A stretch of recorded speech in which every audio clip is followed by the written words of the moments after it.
কাঠালিয়ার মাটি ও মানুষের ভালোবাসা অর্জন করেছেন তরুণ নেতা মামুন সিকদার। আসন্ন নির্বাচনে তিনি ঘরের ছেলে হিসেবে এলাকাবাসীর দোয়া ও সমর্থন চেয়ে মাঠে নেমেছেন। তার একটাই বার্তা, আমি নেতা হতে চাই না, চাই জনগণের প্রকৃত সেবক হতে।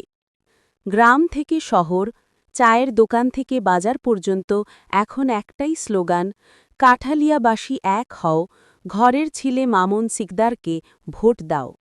ভোটাররা বলছেন, মামুন সিকদার একজন শিক্ষিত, সৎ ও উন্নয়নমুখী প্রার্থী।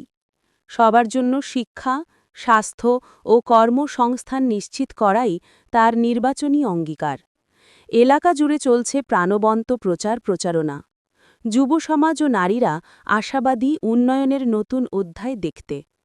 আগামী নির্বাচনে জনগণের রায় নির্ধারণ করবে কাঠালিয়ার ভবিষ্যৎ। সেই লড়াইয়ে এগিয়ে যাচ্ছেন মামুন সিকদার।